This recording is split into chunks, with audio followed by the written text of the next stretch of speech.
มดชาพาเพลินสวัสดีค่ะฤทธิ์พายุฝนถล่มพะเยาทำต้นโพใหญ่อายุ200 ปีกิ่งหักโค่นขวางถนน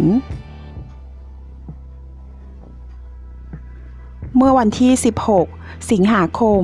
ผู้สื่อข่าวรายงานว่าจากฝนที่ตกหนักรวมทั้งกระแสลมที่พัดแรง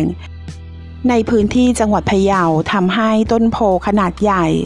หน้าวัดต่ำม่อนหมู่ที่6ตำบลบ้านต่ำอำเภอเมืองจังหวัดพะเยา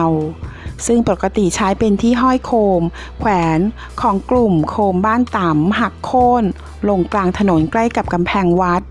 โชคดีที่ไม่มีผู้ใดได้รับบาดเจ็บเพราะว่าในระหว่างนั้นไม่มีบุคคลสัญจรเข้าออก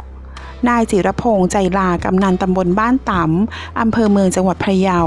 กล่าวว่าต้นโพดังกล่าวนั้นเกิดหักโค่นลงคาดว่าเนื่องจากมีฝนตกหนักติดต่อกันหลายวันกิ่งของต้นโพจะอุ้มน้ำไม่ไหวแล้วจึงได้หักลงมาที่พื้นจากสภาพของต้นโพดังกล่าวคาดว่าจะมีอายุ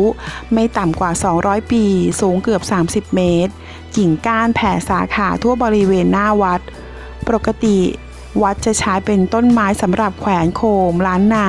ที่กลุ่มผู้สูงอายุบ้านต่ำได้ทำไว้อย่างสวยงามขณะที่ทางเจ้าอาวาสนำชาวบ้านออกมาช่วยกันตัดแต่งกิ่งต้นโพและเก็บกวาดกิ่งที่หักโค่นแล้วส่วนต้นที่เหลือก็จะต้องดูแลรักษาเอาไว้ต่อไปขณะที่พื้นที่อื่นๆในอำเภอเมืองอำเภอดอกคำใต้ก็มีฝนตกหนักลงมาเช่นกันโดยในพื้นที่อื่นยังไม่มีรายงานความเสียหายค่ะขอขอบคุณข้อมูลจากสำนักข่าวสด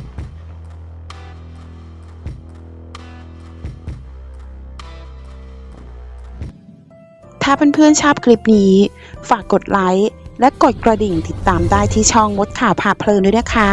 ขอบคุณค่ะ